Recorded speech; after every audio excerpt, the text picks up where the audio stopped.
आगे जनक कह रहे हैं कि आश्चर्य है, मुझ में स्थित हुआ विश्व वास्तव में मुझ में स्थित नहीं है, इसलिए न मेरा बंध है न मोक्ष। आश्रय रहित होकर मेरी भ्रांति शांत हो गई। एक एक शब्द पे ध्यान देना। मुझ में स्थित हुआ विश्व वास्तव में मुझ में स्थित नहीं है, इसलिए न मेरा बंध है न मोक्ष। आश्रय रहित होकर मेरी भ्रांति शांत हो गई।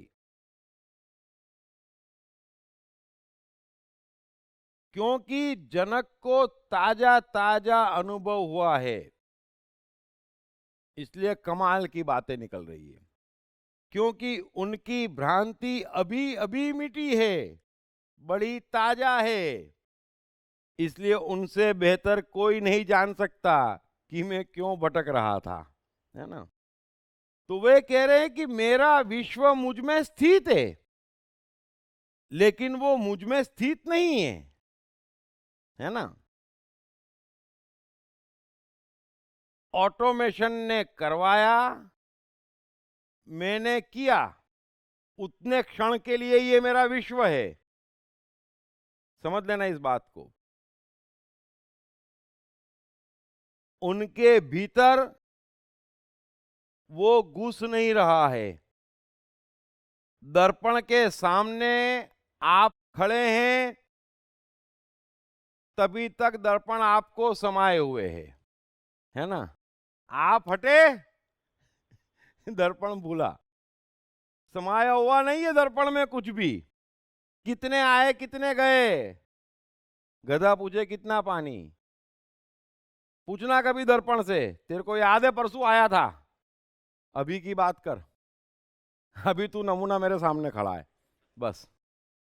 अभी परसों आया था, नरसू ये किया था ना, उसका क्या हुआ ना, उसको देखा ना, वो कब आया था। अबे इतना ज्ञान किसको है, इतना याद कौन रखे। अभी की बात कर। अभी इतना सा ज्ञान है कि मैं बोल रहा हूं और आप सुन रहे हैं, बस। बाकी सब बकवास है। इतना सा तो ज्ञान है। फिर यहां से जाते तो इतना सा ज्ञान है जितना जिसका हो, है ना, कि घर पहुंचना है या जो भी करना है, इतना सा ज्ञान है। सो जनक कह रहे हैं कि विश्व मुझ में नहीं है, इसलिए मेरा ना बंध है न मोक्ष है। ये बात ही बेईमानी है। मैं अज्ञानी था जब सवाल पूछा था कि मुक्ति कैसे हो, ज्ञान कैसे हो, वैराग्य कैसे हो। अरे मैं वैरागी हूं, मैं मुक्त हूं। और गुलाम व्यक्ति पूछता है कि आजादी कैसे मिले। समझ लेना इस बात को। जो जेल में बंद है वो पूछता है कि बाहर कब निकलूंगा। कभी आपने किससे पूछा बाहर कब निकलूंगा? प्रश्न ही नहीं है। तो बंधन और मुक्ति, जनक कह रहे हैं एक ही सिक्के के दो पहलू हैं। जो मुक्ति की बात कर रहा है वो भी बंधा हुआ है, और जो बंधन की बात कर रहा है वो मुक्त नहीं है। एक ही सिक्के के दो पहलू हैं। कृष्ण अर्जुन से यही कह रहे हैं कि युद्ध बाहर है, तेरा बंधन ये है कि तू युद्ध को अंदर ले गया, है ना। हर कोई समझ लेना यहां, वरना तू तो मुक्त ही है। युद्ध बाहर है, तू यहां है। तुझे क्या, मुझे कुछ भी नहीं। लेकिन मेरा बंधन ये है कि युद्ध अंदर चला गया। मुझे देख, तेरी ही तरह मैं भी युद्ध के मैदान में खड़ा हूं। तुझे तो राज्य भी मिलेगा जीता तो, तुझे कौरवों से दुश्मनी भी है, मेरे को तो कुछ भी नहीं है, फिर भी खड़ा हूं। लेकिन मैं मस्त हूं, क्यों? क्योंकि युद्ध वहां है और मैं यहां हूं, भीतर नहीं है ना। अभी यहां पर कोई चिल्ला रहा है, वो बाहर है। वो आपको बांध कब सकता, जब आप उसको भीतर जाने दें, है ना। नहीं तो चिल्लाते रहे, क्या फर्क पड़ रहा है? कोई फर्क पड़ता है? बंधन क्या है? जनक कह रहे हैं कि ना बंद है ना मोक्ष है, मैं कुछ भीतर डालूं तो बोलूं कि इससे जान छुड़ाओ। जान छूटी हुई है किसको कहूं इससे जान छुड़ाओ? अब सामने वाला ये सोचे कि मैं गले पड़ा हुआ हूं, है, चाहे महल हो, चाहे राज्य हो, चाहे सत्ता हो, चाहे मान हो, वो कुछ भी सोचे, मुझसे तो पूछो। मैं अंदर ले ही नहीं गया तो झंझट ही नहीं। हम क्या करते हैं, मान अंदर ले जाते हैं, फिर कोई बोलता है अरे बकवास आदमी हो, ये अपमान हो जाता है। क्यों हो रहा है? अरे वो बाहर है, भीतर मत डालो। और अंत में जनक कह रहे हैं कि इसलिए मैं आश्रय रहित होकर शांति से बैठा हूं। ये ऑटोमेशन है, चॉइस है नहीं, तो आश्रय किससे मांगू? कौन है जो मुझे आश्रय दे सकता है? कहां आश्रय खोज रहे हो? ये जो आश्रय हम खोजते, चाहे किसी भी स्वरूप में, मनुष्य स्वरूप में, परिवार से, दोस्तों से, बॉस से, भगवान से, ज्योतिष से, धागे से, नेताओं से, समाज से, पॉलिसी से, आश्रय किस चीज के?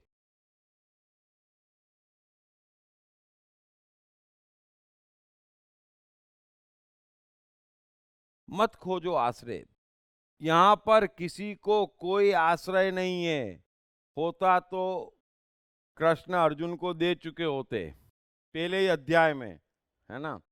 18 अध्याय तक गीता कहने की जरूरत नहीं पड़ती। यहां पर किसी को कोई आश्रय नहीं है अपने अलावा, और अपना आश्रय भी उतना ही है कि मेरी बुद्धि कितनी है। तू जगत चलाता है, तू जगत चलाता है, और हमारी आंख के सामने जगत चल रहा है ना? हमसे तो अपना जीवन नहीं चल रहा है ये बात भी बराबर है। रोज उसमें 10 गड़बड़ हो रही है, और तेरे जगत में हवा में लटका सूर्य भी हम पे नहीं गिर रहा है। पृथ्वी टाइम पे घूम रही है, हवा ऑक्सीजन ला रही है।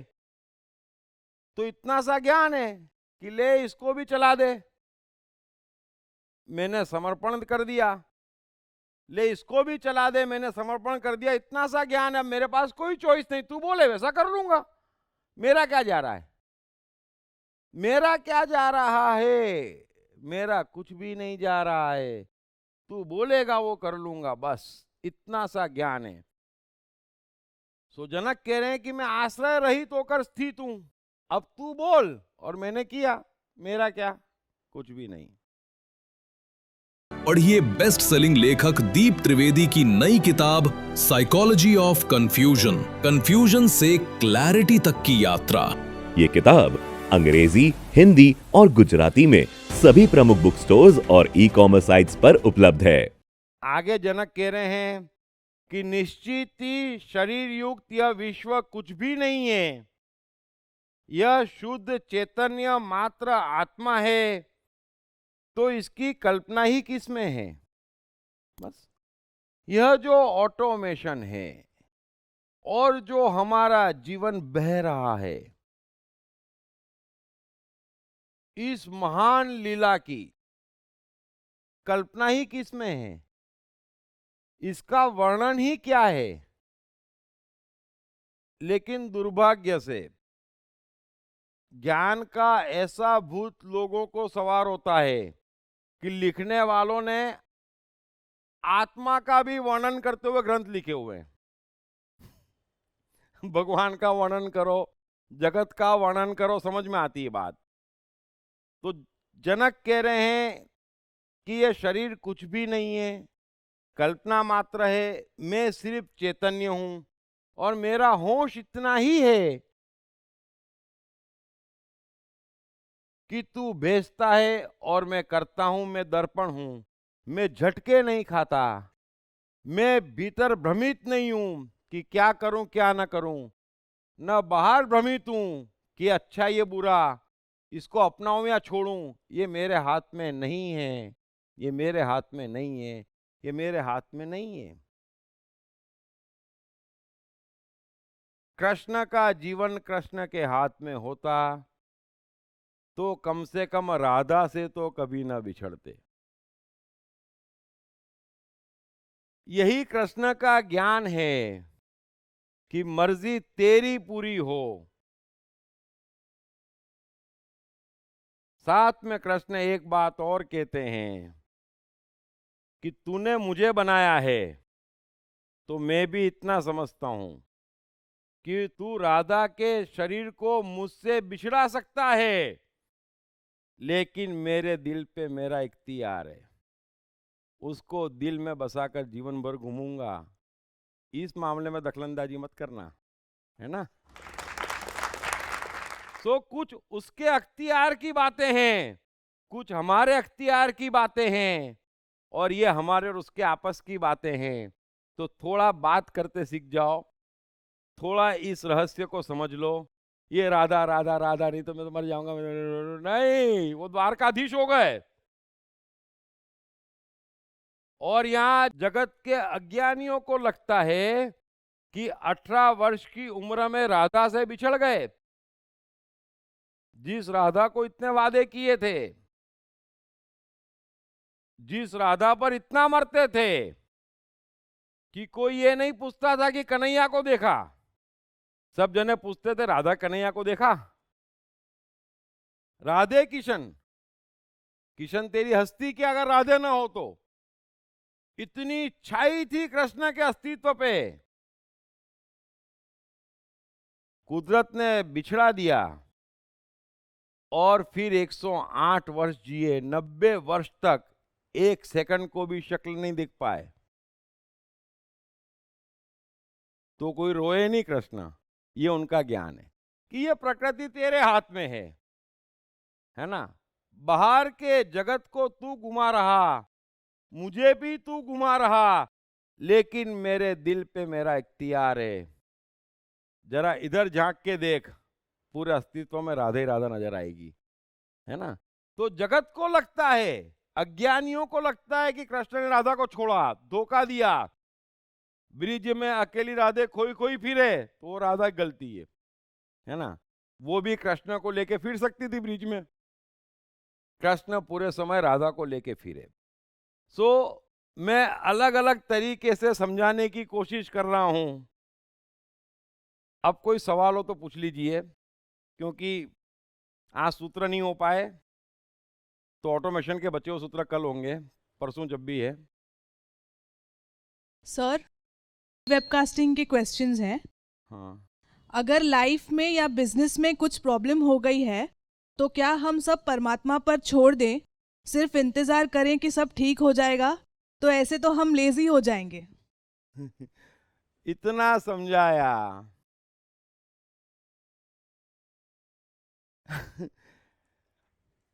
उनको बोलो और सबको मैं बोल रहा हूं, ऐसा करना, ये जो फल की कामना, प्रयास, समाधि, जो निर्विकल्प में कह रहा हूं कि चॉइस नहीं है ना, वो आप डे टू डे में पूछते जाना और मैं आपको बताते जाऊंगा ये चॉइस कहाँ है, तो शायद समझ में आएगा, है ना। क्योंकि यहां पर एक तो हो सकता है कुछ लोग ऐसा समझ रहे हो कि दृष्टा बन गए मतलब करना कुछ नहीं है, बैठे ही रहना है। अरे उसको सबसे ज्यादा करना है। तुम अपने काम में लगे हो, उसको परमात्मा के काम पे लगना है, और इसी शरीर, इसी मन बुद्धि अहंकार से लगना है ना। लेकिन धंधे में लॉस हो रहा है, थोड़ा सा समझे, उसको भी नींद आना जरूरी है।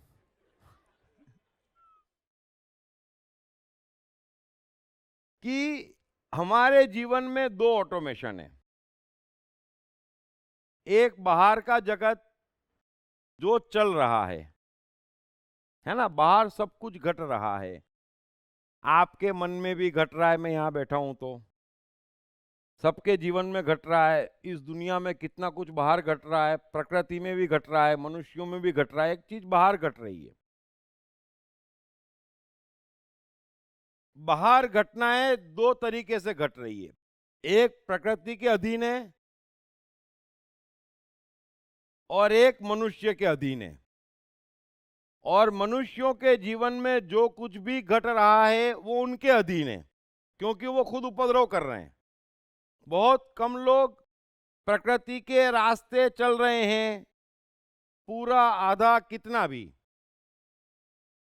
मेरा मानना है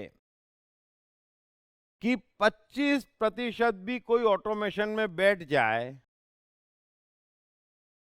तो वो अंबानी बिल गेट्स तो हो ही सकता है। क्योंकि कोई भी बीज प्रकृति से ऐसा नहीं आता जो गुलाब न बने, है ना। वो प्रयास नहीं करता है गुलाब का बीज कि मैं सफेद गुलाब बनूंगा, लाल गुलाब बनूंगा, गुलाबी बनूंगा, या गुलाब नहीं बनूंगा, बहुत देर हो गई, अब कमल बनूंगा। वो कोई भी झंझट में नहीं पड़ता है ना। उसको भी पालने वाले मिल जाते हैं, उसको भी हवा पानी मिल जाती है और गुलाब उगाता है। हम बीच में आते हैं, तो अधिकांश लोग बीच में आ रहे हैं और प्रकृति उनको बेचना चाहती थी जापान, वो पहुंच जाते हैं चीन। बरोबर है, ये जीवन की समस्या है। ये एक बात समाप्त हुई। एक हमारे भीतर ऑटोमेशन है, वो भी दो प्रकार के हैं।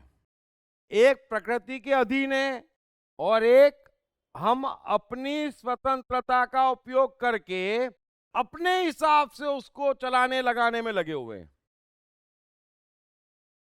और बाहर या भीतर जो कुछ भी हम प्रकृति के खिलाफ करते हैं, उसके लिए द्वंद्व और द्वैत जवाबदार है।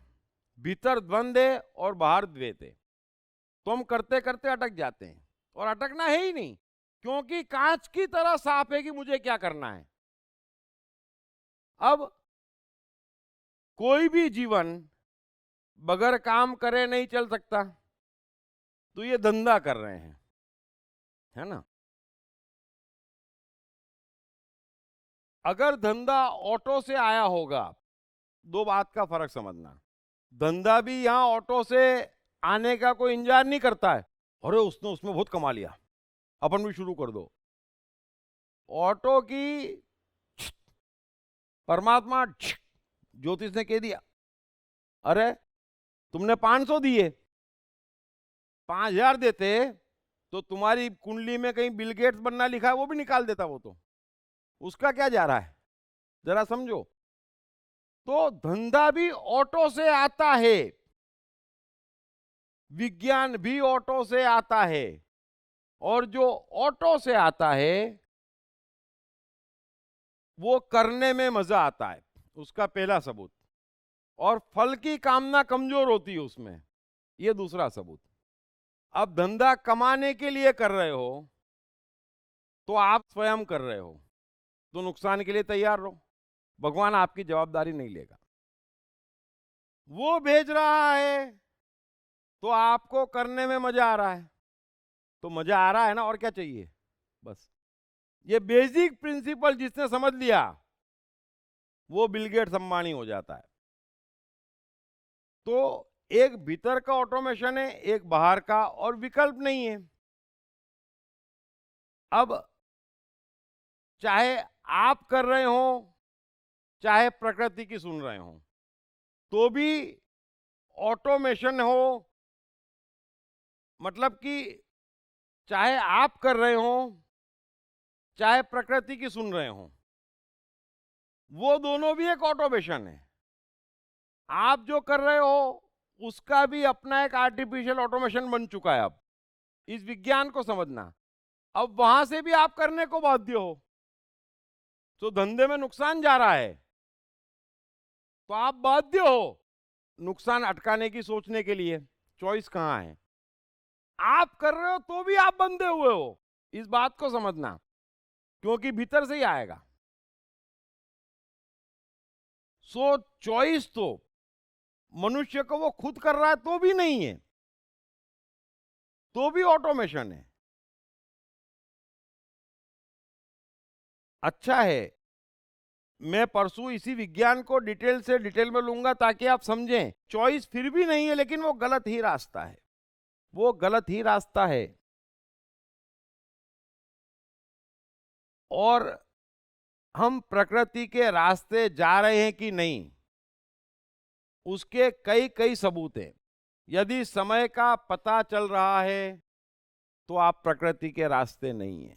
वहां समय फ्लाई करता है, जिसको कृष्ण गीता में कहते हैं ना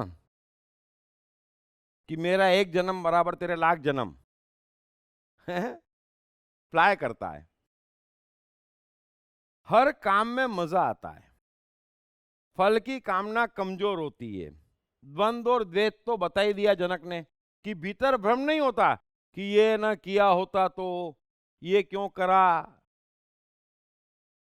ये सब नहीं होता है। तो आप समझ लेना कहीं ना कहीं आप कुदरत के रास्ते चल रहे हैं। और बार बार यह सब होता है, करने में मजा नहीं आ रहा है, तो फिर कर क्यों रहे हो? यहां पर हम कष्ट उठाने के लिए नहीं आए हैं। कमाने में मजा नहीं आ रहा है तो कुदरत ने सारी व्यवस्था कर रखी है। दाल रोटी खाओ, मर्जी आए प्रभु के गुण गाओ, है ना। पढ़िए बेस्ट सेलिंग लेखक दीप त्रिवेदी की नई किताब साइकोलॉजी ऑफ कंफ्यूजन, कंफ्यूजन से क्लैरिटी तक की यात्रा। ये किताब अंग्रेजी, हिंदी और गुजराती में सभी प्रमुख बुक स्टोर्स और ई-कॉमर्स साइट्स पर उपलब्ध है। कष्ट क्यों उठाते हो? और फिर कोई भी व्यक्ति अपनी कमाई का उपयोग तो कर नहीं पाता है ना। यहां तक कि शरीर खराब हो जाता है तो भी देख देख के खर्चा करता है। अरे अभी नहीं तो कभी नहीं, है ना। तू ही नहीं रहेगा तो क्या करेगा? उसमें भी देख देख के खर्चा करता है कि इतना करना कि नहीं, अरे ठीक हो जा मेरे भाई, है। ये तो महत्वपूर्ण बात है। सो अपने को कष्ट देना, जो कृष्ण गीता में कहते हैं कि मनुष्य आप अपना मित्र, आप अपना शत्रु है। आपको कष्ट हो रहा है, वो कार्य करना ही क्यों? और प्रकृति के ऑटोमेशन में कोई कार्य ऐसा है ही नहीं जिसमें कष्ट होता हो, और उसका कार्य करने में ही मजा है। क्राइस्ट को जो मजा सूली पे लटकने में आया है, मीरा को जो मजा पत्थर खाने में आया है, और ससुर और पति की गालियां सुनने में आया है, समाज के ताने सुनने में आया है, उस मजा का लाखवां हिस्सा तो आपने आपकी मनपसंद की चीज करते वक्त भी अनुभव नहीं किया होगा। सो उसकी लीला के साथ भीतर बाहर सब जगह चमत्कार है, और मैं मजे में हूं तो बात समाप्त हो गई। और क्राइस्ट कितने मजे में है। हाँ प्रभु तेरी मर्जी पूरी हो, है कितना मजा होगा। ये धंधे में नुकसान की बात है, वो तो सूली पे लटक गए और बिना कारण के। सो ये चीज अंदर पकड़ में आ जाएगी तो फिर कभी छोड़ोगे नहीं, क्योंकि चमत्कार होंगे तो फिर छोड़ोगे नहीं। इसलिए अंदर खोजो, बस एक एक सूत्र को अंदर खोजो, एक एक सूत्र को पी जाओ। इसीलिए सूत्र टाइप करके पहले दे दिए हैं, बार बार पढ़ो, बार बार पढ़ो, बार बार पढ़ो। अमृत है, अमृत में थोड़ी चॉइस है, 1 बार पिएंगे, 10 बार पिएंगे, 100 बार पिएंगे। कबीर के 2000 बार सुनेंगे, बचपन से सुनते आ रहा हूं, अभी भी नहीं थका। जब सुनो तब ऐसा लगता है कि वाह वाह वाह क्या बात है कबीर साहब, कोई भी गाल अच्छा लगता है। सिंगर की जरूरत ही नहीं है, कोई भी गाल अच्छा लगता है। सो इसको पढ़ो, और बाकी डिटेल में और समझाने की कोशिश करूंगा। प्रैक्टिकली की चॉइस का है मुझे बताओ, इतना समझ लो। चॉइस नहीं है तो फिर ज्ञान क्यों है? रोना क्या धोना क्या? जब चॉइस ही नहीं है तो रोना क्या धोना क्या? चॉइस ही नहीं है तो मस्त तो रहो बस, ठीक है। So thank you very much, thank you very much. और तो कोई सवाल नहीं है ना? मतलब हेलो सर, सर सवाल है। सवाल है? हाँ बोलो बोलो बोलो। आपने जो एक महासूत्र आज जो कहा था कि मैं जानता हूं कि मैं नहीं जानता, इसमें एक जो वाक्य का जो एडिशन जो दे रहा हूं मैं, आप अगर आप उसको बहुत बेहतर ढंग से सबको समझा सकेंगे। और वो ये है कि ये जानने के लिए कि मैं नहीं जानता हूं, इसके लिए मुझे बहुत कुछ जानना पड़ता है, बहुत कुछ भूलना पड़ता है, सब कुछ भूलना पड़ता है। बिना जाने बहुत कुछ जाने बिना मैं ये कैसे जान सकता हूँ कि मुझे ये नहीं जानना है या मैं नहीं जानता हूँ? जितना हो उससे भी बुरी तरह से भटक जाओगे। नया जानना तो बंद ही कर दो, और जो जाना है उससे कैसे जान छूटे, समझे ना आप। प्रकृति के ऑटोमेशन में एडिसन को विज्ञान की शिक्षा लेने की, विज्ञान में पीएचडी करने की जरूरत नहीं पड़ती है। वो 1000 से ऊपर आविष्कार कर जाता है। उस ऑटोमेशन में सब कुछ समय पर होता है। 25-25, 50-50 वर्ष से लोग बाग हवाई जहाज बनाने के कार्य में लगे थे। प्रकृति ने राइट ब्रदर्स को लगाया। अनपढ़ थे, गरीब थे, साइकिल की दुकान थी, सब व्यवस्था उसने करवा दी, है ना। पैसे भी आ गए, ज्ञान भी आ गया, हवाई जहाज उड़ भी गया। सो वो ज्ञान कुदरत का कब आएगा? जब हमें कुछ नहीं पता है। तो नया पता करने की तो बात ही कहां कर रहे हो, भूलो। जो सुनते हो, जनक क्या कह रहे हैं, ज्ञान ज्ञाता ज्ञेय तीनों बकवास है, बस। तो ये जानने के लिए कि भूलूं मैं, इसके लिए भी मुझे ये तो जानना पड़ेगा नहीं कि मुझे मैं भूलूं। जो है सब भूलो। एक बार ज्योतिष को दिखा के घर में एक ने शादी करी, और दोनों का प्यार लैला मजनू जैसा चल रहा है, तो फिर आपको ज्योतिष को बुलाने की जरूरत बची? ये तो सीधा ज्ञान है। युगों से धार्मिक क्रियाएं चल रही है, भगवान से मांग रहे हैं, भगवान किसी को दे रहा है। ऐसा कौन सा ज्ञान है जो इतिहास में नहीं है? हम अपनाएं तो सही, हम अपनाएं तो सही। ज्ञान उसके भेजे आता है, या भाग्य और समय में समझेंगे। आपके भीतर से संगीत आया, आपके भीतर संगीत है, तो आप संगीत को निखारने अपने आप चले जाएंगे, किसी ज्ञान की आवश्यकता नहीं है। आपके भीतर संगीत है, आप संगीत को सीखने में मजा लेंगे, बिना अपवाद के, बरोबर है। और यदि आपका मजा सात्विक है और संगीत बजाने में मजा है, अवार्ड में नहीं है, तो आपकी हर धुन मोजार्ट जैसी बनेगी, ऑटोमेटिक है। अब बीच में हम व्यवधान खड़े करते हैं।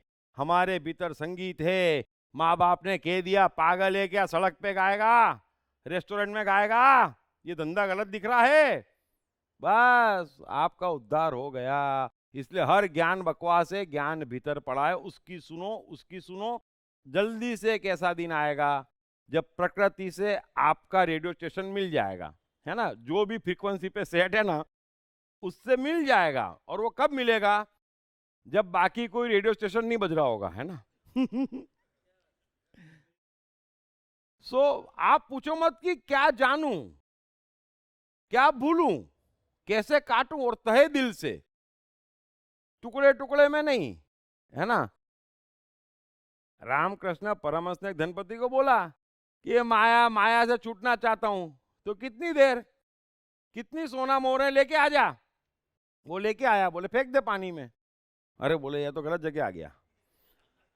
तो वो शुरू हो गया, हर 1 मिनट में एक फेंके। तो वो फेंक कर रहा है बेचारा, तकलीफ पा रहा है।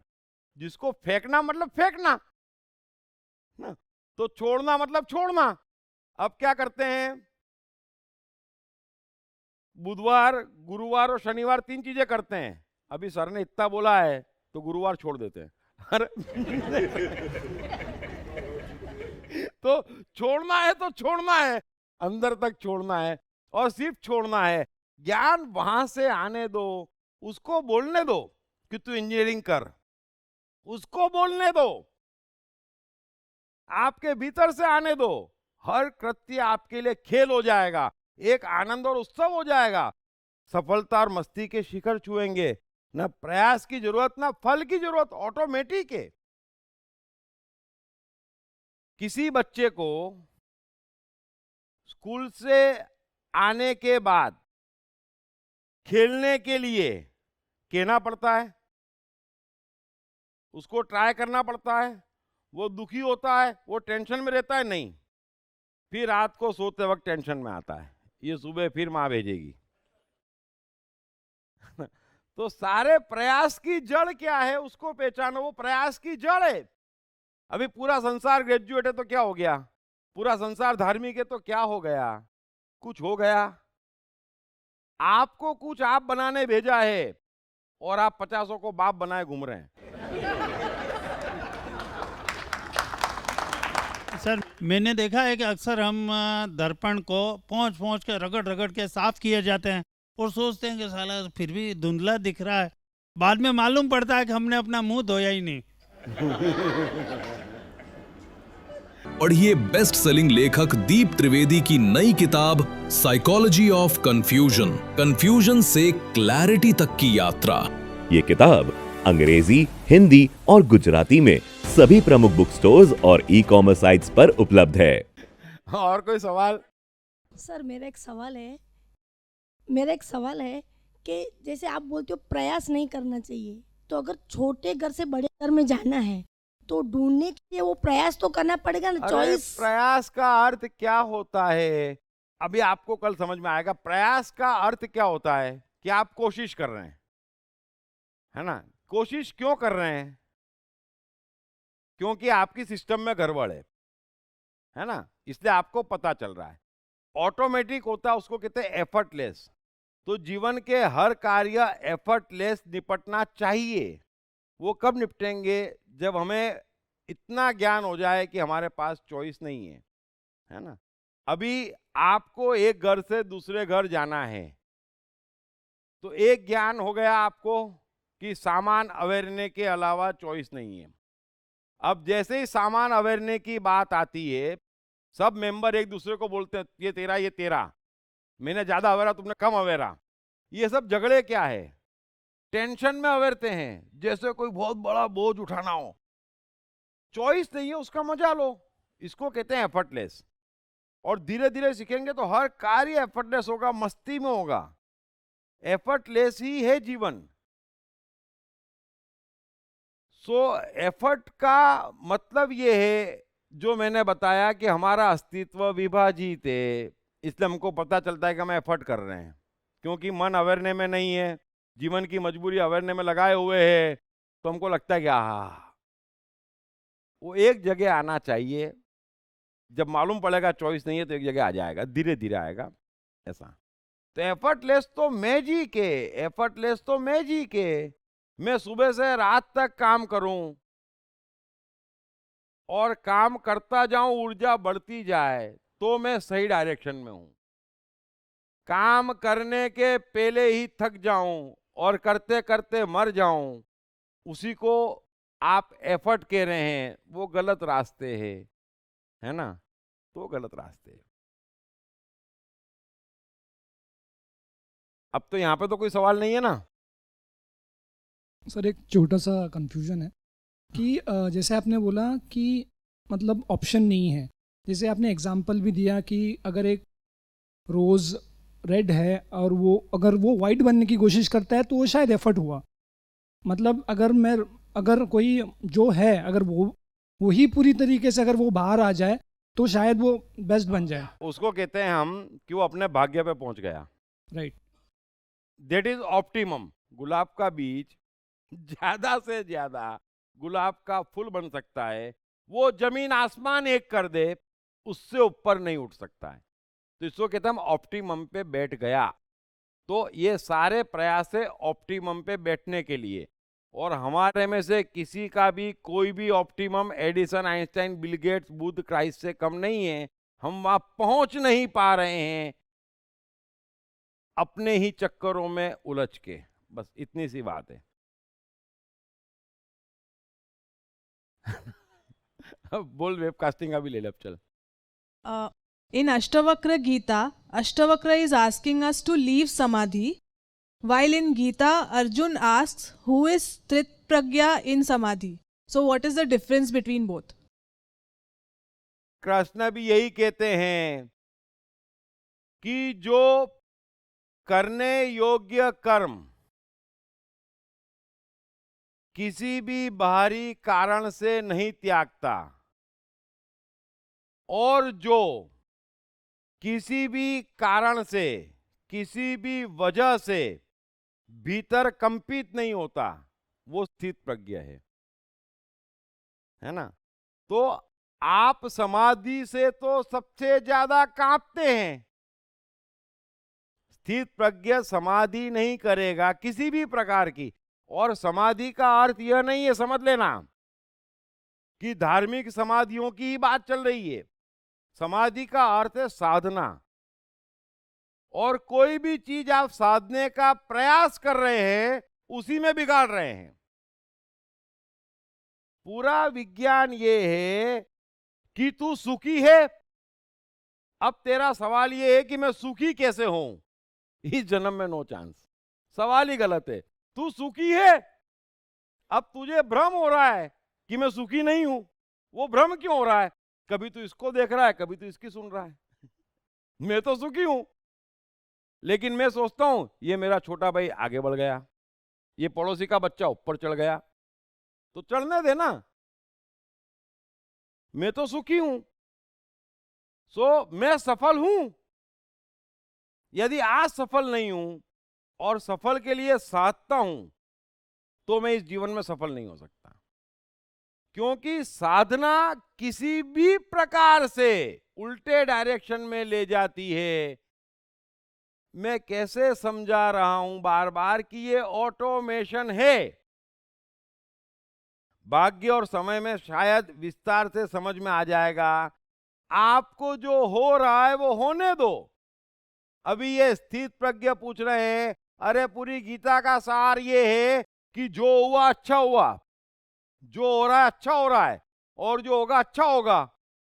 तो फिर प्रयास कहां से आ गया? समाधि कहां से आ गई? बस दिक्कत ये है कि आपको वो जो हुआ वो अच्छा दिख नहीं रहा है, क्योंकि ज्ञानियों ने कह दिया ये क्या क्या कर बैठा बालक। अरे तो बालक ने किया ना, तेरा क्या गया? हम पूछते नहीं है। फिर जो हम कर रहे हैं, जो हो रहा है वो अच्छा हो रहा है, तो सुबह सुबह पापा कहते ये क्या। और जो सुबह से लोग बाग कहना शुरू होते तो हमको भी यकीन हो जाता अच्छा नहीं हो रहा है कुछ भी। और जब अच्छा हुआ नहीं, अच्छा हो नहीं रहा है, तो हमारी उम्मीदें टूट जाती, अच्छा कैसे होगा। बस वो हो रहा है और नहीं हो रहा है, तो फिर कभी नहीं होने वाला है। आज अभी यहीं, यदि मैं आज सुखी नहीं हूं, आज सफल नहीं हूं, आज परमात्मा नहीं हूं, तो ये मौका चूक गया। फिर कभी, फिर कभी। लेकिन उस तरफ कदम बढ़ाते चले जाओ। सारी साइको ट्रीटमेंट की कोशिश है कि जो आपका दृष्टा 10 है और कर्ता 90 है, वो दृष्टा 30 हो जाए, कर्ता 70 हो जाए, फिर दृष्टा 40 हो जाए, कर्ता 60 हो जाए। करते करते दृष्टा बढ़ते जाएगा, सवाल कम होते जाएंगे, भ्रम कटता जाएगा, क्योंकि ये पूरा कंप्यूटर समझ में आना शुरू हो जाएगा। अभी अंदर वो कंप्यूटर चल नहीं रहा है, तो शब्दों से समझने की हम कोशिश कर रहे हैं, पकड़ में नहीं आता है। लेकिन जैसे ही अंदर चलना शुरू हो जाएगा, और जिसके अंदर चल रहा है और जितना चल रहा है उतना वो समझ रहा है कि मुझे खेलने के लिए, मेरी पसंद का कार्य करने के लिए मुझे एफर्ट नहीं करनी है। सुख हेतु मुझे कहीं कुछ खोजने नहीं जाना है। सुख पाना एक कला है परमात्मा की, जो है उसमें सुख पालो, है ना। बच्चे को सुख खोजने नहीं जाना है। 100 रुपए की छोटी सी गाड़ी ट्रीन ट्रीन न्यूयॉर्क, ट्रीन लंदन, ट्रीन पूरा वर्ल्ड घुमाता है, फिर पहिया निकल जाता है तो थोड़ी देर रोता है, फिर देखता है बाप का कोई इरादा नहीं नई गाड़ी देने का, फिर उसी से तो सुख के लिए कहीं खोदने नहीं जाना है। ये सारी हमारे भीतर गड़बड़ है, इस बात की खबर है ये सारे सवाल कि भीतर गड़बड़ है। तो उस गड़बड़ को दूर करो, थोड़ा तुम चलो, थोड़ा वो चलेगा, एक दिन मिलन हो जाएगा, फिर दोनों मिलके चलोगे, सारे सवाल खत्म हो जाएंगे। तो बड़ी छोटी सी बात है, अभी कैसे मैं समझाऊं। ये तो मैं इतनी कोशिश कर रहा हूं, मैंने पहले ही कहा कृष्ण एक बार बोले, लाओ त्सु एक बार लिख के गए, अष्टावक्र एक बार बोले, बुद्ध बोले ही नहीं, है ना। मैं तो सोच रहा हूं कि भाई वैज्ञानिक युग में है और वाकई सब इंटेलिजेंट है, बहुत धार्मिक है, इसलिए बोलना आसान है, और वो भेजने वाला सबसे इंटेलिजेंट है, उसको मालूम है क्यों भेज रहा है, किसी को नहीं मरवाया, इसको क्यों भेज दिया मरवाने को, उसको ज्यादा मालूम है, तो बोल रहे हैं। तो बड़ा सीधा है, दृष्टा मजबूत करो, कर्ता कमजोर करो, बस। दृष्टा को कोई भेद है, मैं दर्पण हूं, मुझे क्या भेद, सामने जो आना है आ जाए। आप यूं देखते हैं, आप वहां खड़े हैं, दर्पण यहां खड़ा है, यूं देखते हैं, कोई तीसरा आदमी देखे तो उसको आप भी दिखोगे और दर्पण में आपकी तस्वीर भी दिखती है, बरोबर है। फिर आप उस आदमी के आगे खड़े हो जाओ तो दर्पण में सिर्फ उस आदमी की तस्वीर दिखती है, वो आदमी नहीं दिखता है, बरोबर है। और दर्पण के एंगल से देखो तो क्या है, वो आदमी मेरे भीतर है बट मेरे भीतर है नहीं है, मैं तो दर्पण का दर्पण हूं, बस ये रहस्य है। तो वो जनक क्या कर रहे हैं, नकृष्ट क्या कर रहे हैं, अरे वो दर्पण है, उनके दर्पण में एक फिल्म चल रही है, वो कृष्ण नहीं है, वो कृष्ण नहीं है, वो कृष्ण नहीं है। इसलिए कृष्ण से आप कभी भी पूछोगे तुमने ऐसा कहा था, तुमने ऐसा किया था, कब कब कब कब। एक बार अर्जुन बोलता है, गीता फिर से सुनना है, अरे किसको याद है यार, इतना टेंशन कौन पाले, किसको याद है। फिर हम कहते महाराज आपने वचन तोड़ दिया, अच्छा दिया कब था, कौन याद रखे। अरे पल पल बह रही है नदी, को याद रखती है, हवा को याद रखती है कहां से आई हूं, ये हवा जो हम इस समय यहां महसूस कर रहे कहां से आई है, हवा को मालूम है, कौन परवाह करे, बह रही हूं इतना मालूम है, जहां बह रही हूं वहां बह रही हूं, बस। फिर न्यूयॉर्क से आई कि लंदन से आई, हिमालय से आई, कहां से भी आई, और कहीं भी जाऊं वो बोले वहां चले जाऊंगी, और कहां से आई किसको याद है। यहां तो बाप ना दादा ना उनके गोत्र ना फिर उनके, और फिर अरे क्या है, क्यों इतना याद है, अभी इतना याद है कि मैं बोल रहा हूं, है ना। और ये आखिरी सवाल होगा तो सीधे उठ के चले जाऊंगा, उसके आगे का मुझे क्या मालूम, फिर वो बोलेगा वो होगा, है ना। भूख लगेगी सपोज तो ऑटोमेटिक आएगी अंदर से भूख, तो खाना खोजूंगा, खाना खाऊंगा, ये ऑटोमेटिक तो है। फिर लगेगा 10-20 मिनट ये करना है तो वो कर लेंगे, तब तक नींद आ जाएगी, कोई मैं थोड़ी बुलाऊंगा कि आ जाना आ जाना आ जाना बेटा, सो जाऊंगा, फिर नींद खुलेगी उठ जाऊंगा, ऑटोमेटिक तो है सब, कहां झंझट है। लेकिन हमको नींद आ रही है लेकिन नहीं, गुरुवार को जागरण है, यहां गड़बड़ है। गड़बड़ हमारी सिस्टम में नहीं है, हमारे ज्ञान में है। भूख लग रही है लेकिन आज उपवास है, कहीं जाने की इच्छा नहीं है लेकिन गुरुवार को जाना ही पड़ेगा मंदिर में। अरे भाई इच्छा ही नहीं है, नहीं नहीं क्या बात कर रहे हो, अरे क्या मर जाएंगे क्या, नहीं जाएंगे तो, इच्छा के विपरीत क्यों, इच्छा ही नहीं है लेकिन जाना पड़ेगा। और बच्चों को भी रोजे करवा देते, वो 8 ही करवा देते, छोटी छोटी बच्चियों को, मर जाती, क्या मिल रहा है जुल्म करके।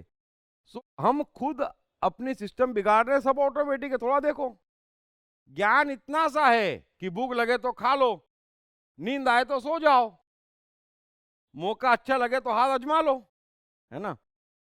मौसम बदलने की कोशिश मत करो, मौसम के साथ बह जाओ। हम क्या करते हैं, मौसम बदलने की कोशिश करते हैं, है ना। अभी धंधे का मौसम खराब है तो बैठे रहो, अच्छा मौसम आए 24 घंटे काम करो, खराब मौसम चल रहा है, डिमोनेटाइजेशन हो गया, दुकान 2 घंटे ही खोलो, कोई आने वाला नहीं है। सो सब ऑटोमेटिक तो है, सब ऑटोमेटिक है। अब मैं कैसे कैसे बोलूं, तो thank you very much. Thank you.